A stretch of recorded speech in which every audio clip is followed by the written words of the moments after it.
Brian, donc un jeune, effectivement, jeune, bon 33 ans quand même, mais tout jeune, zélé pour Dieu, zélé pour Christ, donc on est là vraiment pour partager la parole ce soir et passer un beau moment dans la présence de Dieu. Et puis nous avons aussi une sœur, moi je l'appelle missionnaire, la missionnaire Sonia, et je la laisse se présenter. Bonsoir Sonia. Bonsoir, donc effectivement Sonia Kotor.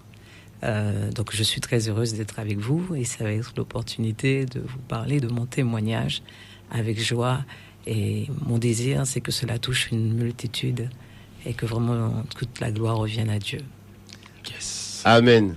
Alors nous avons aussi, pour ceux qui le connaissent, l'ami Dédé, Marc-André Nestorine, et je lui laisser l'opportunité de dire quelques mots. Tout à fait, je dis bonsoir à tous les auditeurs qui sont là. Que le Seigneur les bénisse et les fortifie encore ce soir. Et nous croyons que la parole de Dieu, c'est la vérité.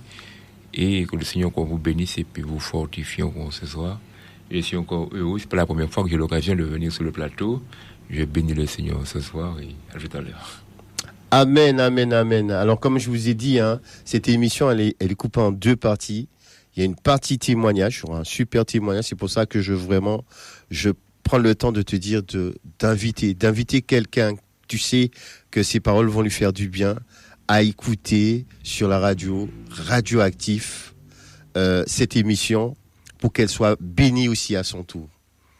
Nous allons faire une petite virgule musicale, le temps que vos invitations puissent porter du fruit, et puis nous allons revenir pour le témoignage de Sonia Kotor, qui a un très beau témoignage à nous partager. Vous savez, il y a ce verset qui dit « Ils l'ont vaincu par le sang de Jésus et par la parole de leur témoignage. » Et vraiment, ce témoignage-là, c'est ce qui va vous permettre de vaincre l'ennemi.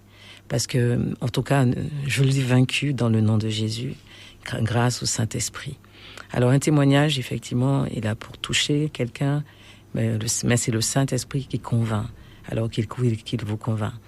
Alors pour commencer, je vais vous parler effectivement de mon enfance. Donc j'ai été élevé dans la religion catholique, dans une famille catholique, voilà. Et voyez-vous, j'aimais beaucoup les histoires de la Bible. Mais je ne lisais jamais la Bible, parce qu'elle me semblait vraiment obscure. Et vers l'âge de 15 ans, 17 ans, je disais à mes parents, je veux aller à l'église, car c'était pour moi une récréation. J'échappais ainsi à toutes les tâches ménagères. Et après l'église, je pouvais aller jouer sur la place. Je pouvais surtout aller au cinéma ou aller jouer aux courses de voitures. Vous avez certainement connu ça, les petites courses où vous jouez à des dés et puis vous poussiez les voitures. Donc voilà, c'était les premiers jeux d'antan. Et donc, je n'avais aucune communion, en fait, avec Dieu. Quand bien même j'avais fait ma communion, ma confirmation. Mais tout ça, c'était un process normal, comme mes parents ou mes aïeux avaient suivi à leur niveau.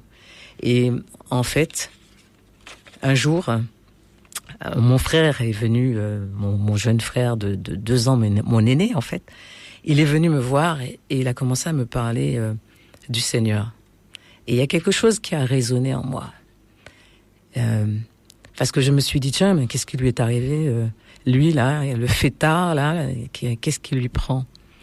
Et moi, vous savez, moi, j'étais quelqu'un où j'aimais aller en boîte. J'étais la première à entraîner tout le monde en boîte, à emmener toutes les copines, celles qui connaissaient tous les bons plans. Et voilà. Et puis, quand mon frère m'a parlé du Seigneur, moi, je lui ai dit, t'es bien gentil, mais moi, ce soir, je vais en boîte. Donc, demain, l'église, no way.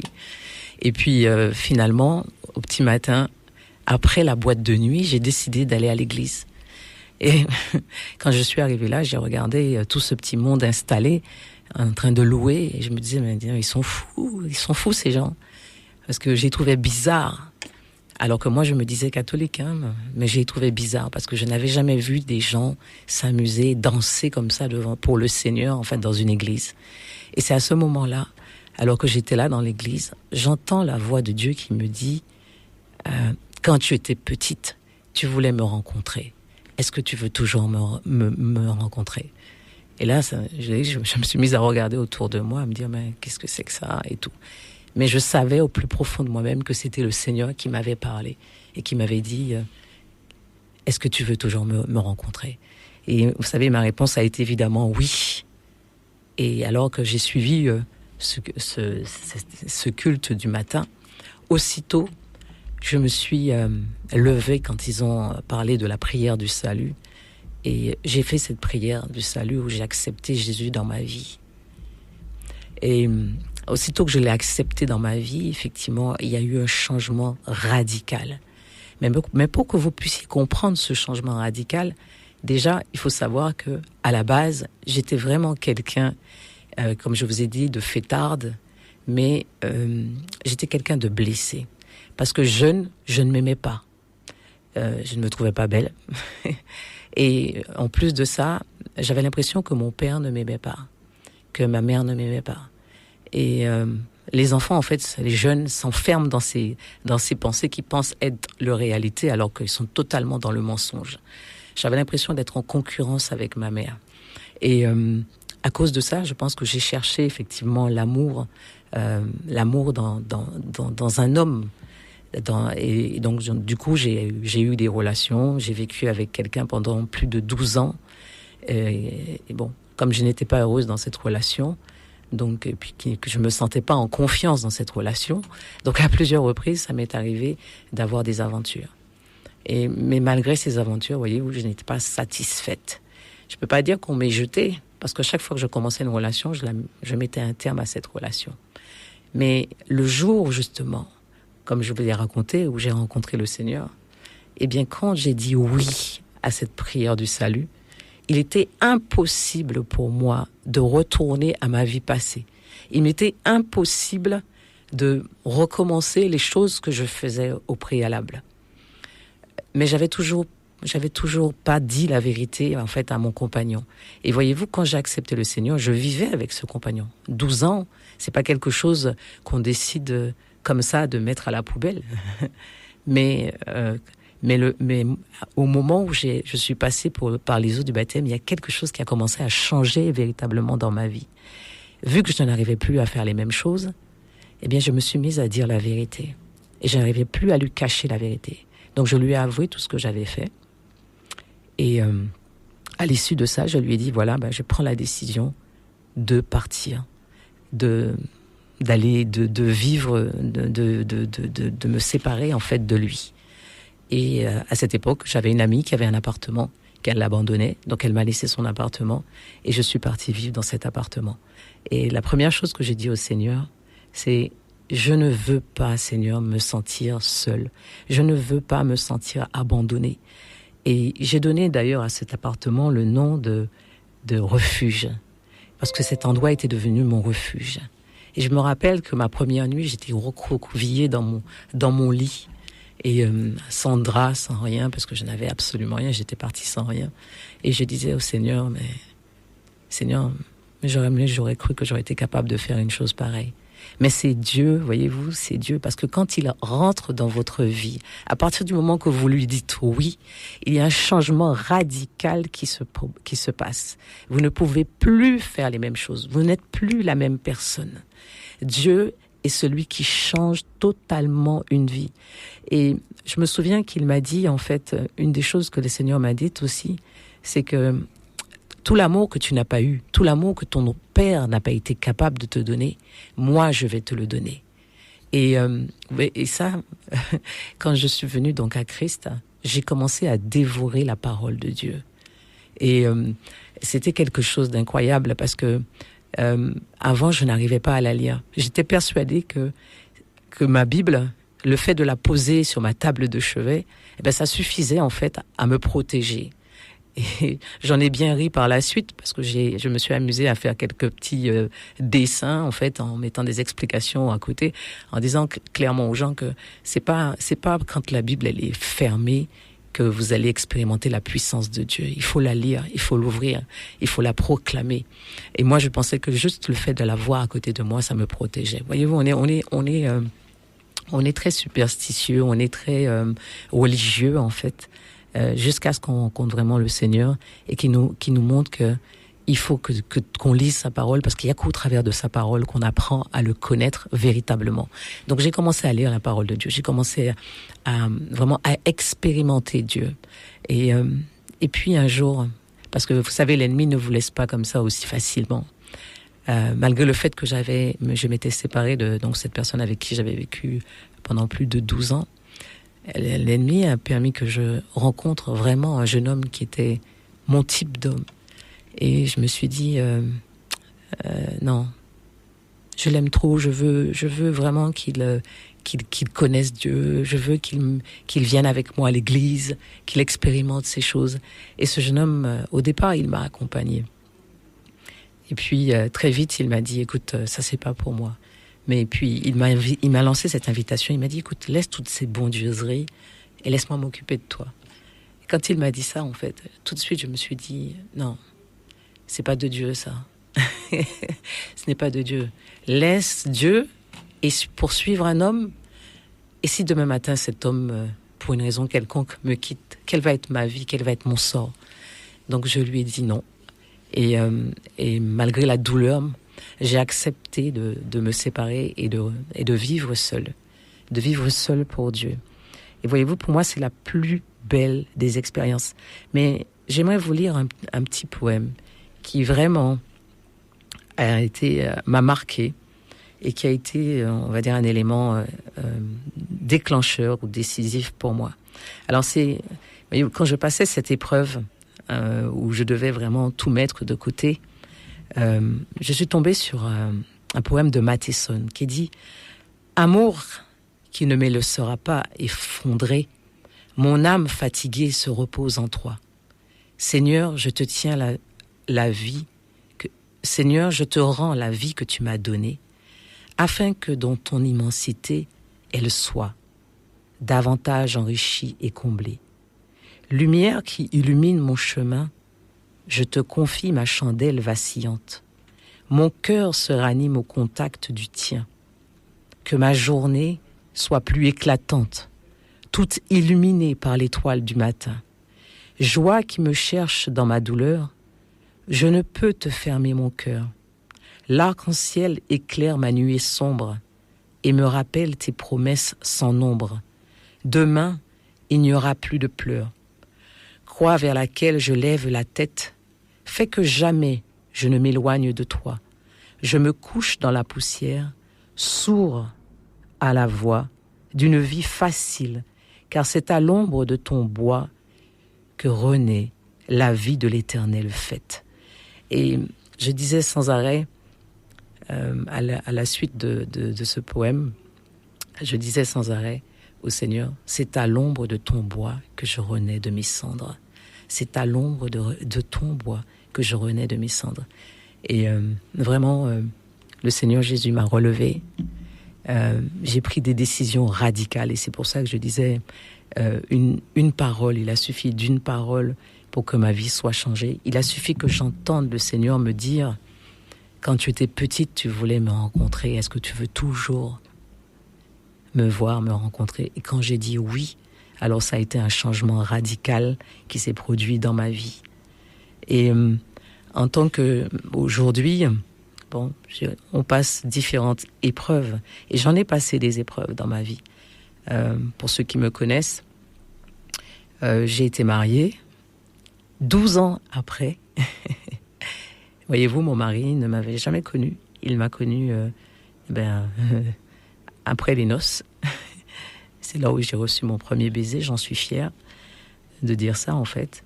Et quand mon mari m'a épousée, en fait, après ce mariage, qui a duré malheureusement 2 ans, parce qu'il est décédé d'un cancer du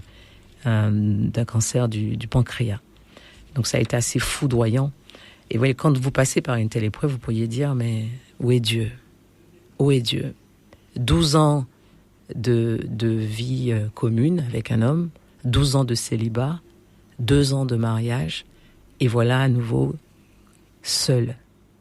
Eh bien, sincèrement, ce n'était pas facile, mais Dieu ne fait jamais rien sans prévenir ses enfants. Parce que, en réalité, 6 mois avant que cela n'arrive, le Seigneur, en fait, m'a parlé au travers de l'histoire de Job. Et il m'a dit, il y a 3 raisons qui font qu'un homme se détourne de Dieu et abandonne totalement la foi. Et l'une de ces premières raisons, c'est qu'il perde tous ses biens. Deuxième raison, qu'il perde des êtres chers. Et troisième raison, qu'il en perde sa santé. Et une question m'a été posée. S'il t'arrivait de perdre une de ces 3 choses, est-ce que tu abandonnerais ton Dieu? Eh bien, je l'ai accompagné jusqu'à la fin. Et j'ai dit au Seigneur, quand il a fermé les yeux, « Seigneur, tu as donné. Seigneur, tu as repris. Loué soit ton nom. » Et je n'ai pas abandonné la foi. Tout ça pour vous dire que on peut passer par des choses, par des épreuves difficiles, mais s'il y a une chose dont je suis sûre, c'est que Dieu ne nous abandonne pas et qu'il est notre force. Il a été ma force, il est mon témoignage, il est ma vie, il est tout pour moi. Et j'ai côtoyé beaucoup des gens de tout horizon, philosophes, athées et tout le reste. Et à toutes ces personnes, en fait, ils n'ont pas réussi à me détourner, en fait, de ma foi. Et quand bien même j'ai cherché l'amour auprès des hommes, le véritable amour, je l'ai connu réellement auprès de Dieu. Dieu, il y a une parole que j'aime beaucoup, il y a cette parole qui est dans la Bible, que Jésus est celui qui remplit tout en tout. Et voyez-vous, il m'a rempli totalement. Dieu est capable de combler une vie. Mais c'est facile à dire, mais il faut l'expérimenter. Et c'est ce que j'ai expérimenté. Voilà. Donc de quelqu'un qui était religieuse, qui connaissait pas le Seigneur, qui a entendu la voix de Dieu, qui a dit oui, et dont Dieu a saisi la main, jusqu'à aujourd'hui, je marche avec mon Dieu et j'en suis heureuse. Et c'est vraiment quelque chose que j'aimerais vous partager. Et vraiment, cette joie dans le Seigneur, expérimentez-la. Faites confiance à Dieu. Donnez votre vie au Seigneur. Et vous ne le regretterez jamais. Jamais. Parce que il y a que lui qui peut combler un cœur. Il y a que lui qui peut restaurer une vie. Il y a que lui qui peut fortifier quelqu'un qui est complètement abattu. Il n'y a que Dieu. Voilà. Donc, j'aimerais, si nécessaire, permettre aux uns aux autres qui sont sur le plateau, pourquoi pas, de me poser des questions s'il y a besoin de plus d'informations. Mais alors, en fait, tu as parlé de la première partie, de la deuxième partie, mais qui tu es maintenant? Qu'est-ce que tu es devenu? Qu'est-ce que tu fais? C'est quoi ton ministère? Ministère. Alors, ministère, c'est un bien grand mot, mais ce que je peux dire, c'est que Dieu m'a donné un don au travers de la peinture et je suis dans tout ce qui est créativité. Et j'aime beaucoup faire des sculptures en poterie et autres. Et bon, vous aurez peut-être l'occasion d'en voir lors de certaines expositions. Et au-delà de ça, moi personnellement, ce que j'aimerais dire, c'est que j'aime profondément Dieu, j'aime sa parole. Et ce que je fais, c'est au sein de l'Église, je fais partie du ministère de la formation. Voilà, donc j'accompagne effectivement tous les nouveaux dans le Seigneur, voilà, pour qu'ils abordent la parole, pour qu'ils comprennent la parole, voilà. Donc c'est particulièrement ça. Et puis je participe énormément à l'évangélisation. Donc l'évangélisation qui a lieu le samedi particulièrement, donc dans toutes les communes. Mais je vais effectivement dans la commune de Rivière-Salée pour annoncer ce que Christ a fait pour moi et pour que les vies soient transformées et changées. Quand je vois effectivement tous ces jeunes qui sont livrés à eux-mêmes dans la drogue, ou ces jeunes filles qui sont perdues, oui, je dis non, le Seigneur nous a appelés pour une chose. C'est plus important que de chercher à s'amuser ou aller à la plage ou prendre du bon plaisir. C'est une bonne chose en soi, oui. Mais comme dirait quelqu'un, il n'y a pas de plus grand bonheur qu'avoir quelqu'un qui est gagné à Christ, qui est sauvé et qui est complètement délivré surtout. Donc voilà. Donc voilà mon plaisir. Waouh, super témoignage. Alors, si je me repère bien, tu connaissais pas le Seigneur. Tu vivais comme tu voulais. Tu faisais ce que tu voulais. Mais tu croyais en Dieu. Tu allais à l'église parce que tes parents te donnaient cette invitation à la messe et tout ça. Et en gros, voilà, tu vivais comme tu voulais. Tu lisais pas, c'est ça? C'est bien ça? Tu lisais pas encore la Bible? Oui. En fait, c'est pas que du moins je la trouvais hermétique, je la trouvais complètement. Voilà. J'arrivais pas à la lire. En fait. T'arrivais pas à la lire. Donc souvent d'ailleurs, il y a beaucoup de gens qui lisent les psaumes, mais je me rends compte que beaucoup ne lisent pas les évangiles, ne lisent pas, les autres passages de la Bible. Et ce qui s'est passé, c'est que tu as fait une rencontre personnelle. Tout à fait. Avec celui que tu croyais connaître, et il t'a parlé. Pour montrer que Dieu parle. Exactement. Dieu, c'est pas juste, oui, je sais que Dieu existe, mais il me parle pas. Dieu parle. Tu confirmes que Dieu parle. Dieu parle dans nous. Il parle tantôt de différentes façons. C'est vrai que Dieu parle, je pense, 80% du temps, il parle au travers de sa parole. Mais Dieu peut parler dans nos cœurs. Dieu peut nous parler par des visions, par des rêves, ou au travers de la bouche d'une Alors, s'il t'a parlé, il peut parler à quelqu'un. Tout à fait. Mon ami, Dieu peut te parler. Si tu lui poses la question, si tu lui parles, si tu cries à lui, Dieu peut te parler. Amen. Tu confirmes, hein? Amen. Amen. Et de là, de cette rencontre-là, quand il t'a parlé, tu as commencé à obéir. C'est-à-dire que tu as fait ce qu'on appelle la repentance. Tu as accepté Jésus comme ton Seigneur et Sauveur personnel. Tout à fait. Et tu as fait le baptême, qui est l'engagement de bonne conscience envers Dieu. Oui. Tu t'es engagé publiquement devant Dieu, devant les hommes, à marcher selon les Écritures. Tu voulais dire un mot? Oui, justement. En parlant du baptême, la veille de mon baptême, à vrai dire, je n'ai pas invité grand monde pour mon baptême. Mais la veille, j'ai eu en fait une vision où j'avais une robe blanche et je m'avançais dans une file. Et je voyais Jésus qui m'ouvrait les bras. Et voilà. Donc ça m'a vraiment fait beaucoup de plaisir en fait, parce que je me suis dit, c'est une nouvelle vie pour moi. Pour moi, j'ai vécu le baptême comme si j'étais totalement lavée de mon passé. Amen. Purifiée de mon passé. J'étais à nouveau vierge. Ouais. Et en fait, tu as mieux compris cette relation de père à fille, de fille à père. C'est ça, hein? Oui, tout à fait. Et d'ailleurs, je sais qu'il y a un verset que j'avais relevé. C'est pas grave, mais en fait, il y a un verset qui dit où c'est Dieu qui dit je serai un père pour vous et vous serez des fils et des filles. Amen. Et vraiment, j'avais conscience que j'étais devenue la fille de mon père, la fille de mon Dieu.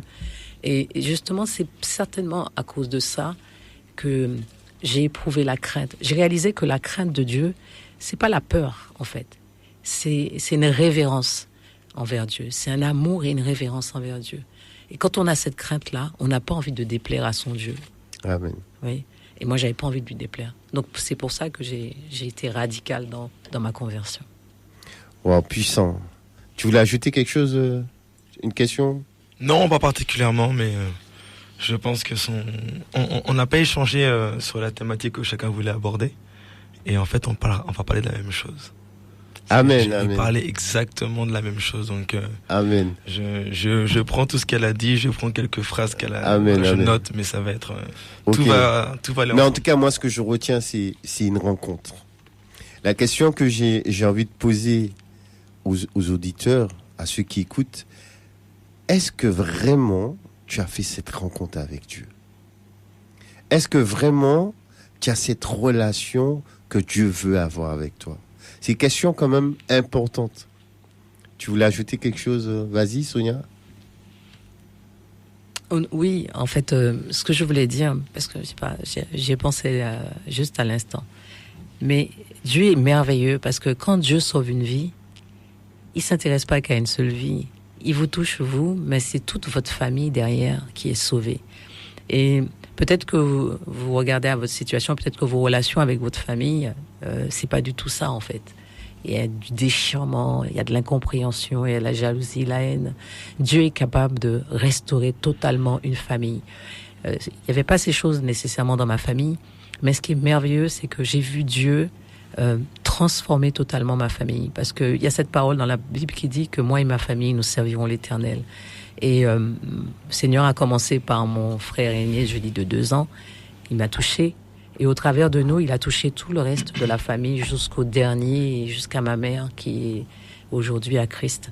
Et je vraiment, c'est une joie parce que je sais que quand on se réunit, on peut être ensemble en train de prier. On peut se comprendre parce que voilà, parce que on a cette crainte de Dieu et on aime la parole, donc on peut se mettre devant la parole pour se corriger en quelque sorte. J'ai une autre question. Est-ce, selon toi, si tu n'avais pas fait cette rencontre, face à l'épreuve, est-ce que tu aurais pu tenir? Je ne pense pas. Parce que, en fait, il faut savoir que face à cette épreuve que j'ai racontée, mes collègues, mes amis ne m'ont pas reconnu. Parce que ils se sont dit, mais ça a été un témoignage finalement pour toute l'entreprise, en fait. Parce qu'ils sont venus donc à la cérémonie, je vais dire de célébration en quelque sorte, parce que on ne fêtait pas la mort de quelqu'un. On était en train de célébrer l'entrée auprès du Père d'un fils. Donc du coup, tout le monde est venu en couleur rouge. Je voulais pas de noir, donc que des couleurs. Et toutes ces personnes, en fait, ils ont vu des gens souriants qui racontaient, donnaient des témoignages de la vie du serviteur de Dieu et ils étaient là tous à rigoler en fait et à apprécier ce moment et à louer Dieu pour sa vie. Donc tout ça pour dire qu'effectivement on en sort fortifié. Ça ne veut pas dire qu'on ne passe pas par des moments par des baisses, par des moments de tristesse. Et d'ailleurs la tristesse c'est une des choses qu'on doit combattre totalement. Quand la tristesse a voulu m'envahir, parce que j'ai senti la tristesse m'envahir, j'ai posé un acte symbolique. J'ai enlevé ma bague de mariée, j'ai enlevé ma bague, mon alliance, et j'ai dit, Seigneur, avec cette alliance que j'enlève, c'est toute la tristesse qui me quitte. Parce que comme je ne suis plus mariée, puisqu'il est parti maintenant te rejoindre, donc j'enlève cette bague, et avec cette bague, c'est la tristesse qui m'en va. À peine le dimanche suivant, je me suis retrouvée à l'église et je sentais comme si mon corps voulait me pousser sur la piste pour danser. Je dis piste, mais c'est parce que j'étais juste devant l'estrade. Et le Seigneur, comme si je devais danser. Et moi, j'étais là, non, je veux pas qu'on me voie, mais le Seigneur, il a sa façon d'agir. Mais c'est comme ça qu'on prend sa victoire. C'est quand on danse. C'est comme quand on chante quand on est triste. C'est comme ça qu'on on saisit sa victoire. Et qu'est-ce que tu aurais aimé dire à quelqu'un qui a entendu ton témoignage?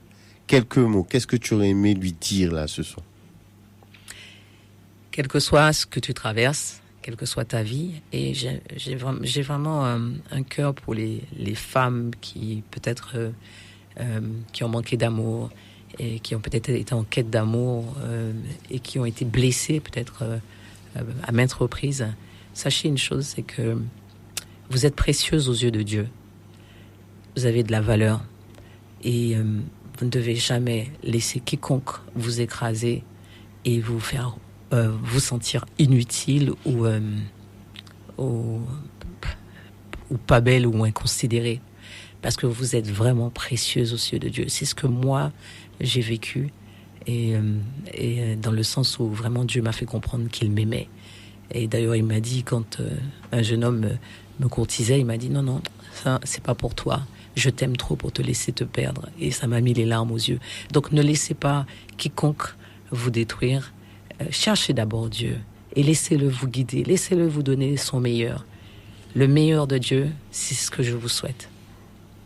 Ouais. Et je me rappelle que tu as parlé d'évangélisation. En fait, ce que tu as reçu, tu veux le partager, quoi, en fait. Amen. Je veux effectivement dire, parce que c'est ça en fait, quand Dieu nous sauve, il ne nous sauve pas que pour que nous soyons sauvés. Au youpi, j'ai gagné mon ciel, j'ai gagné mon salut, non. Le but c'est d'aller et d'annoncer Christ aux autres pour que eux aussi soient sauvés.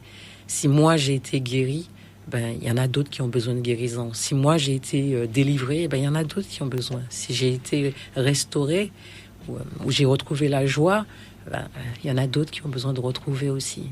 Tu fais un peu comme Jésus.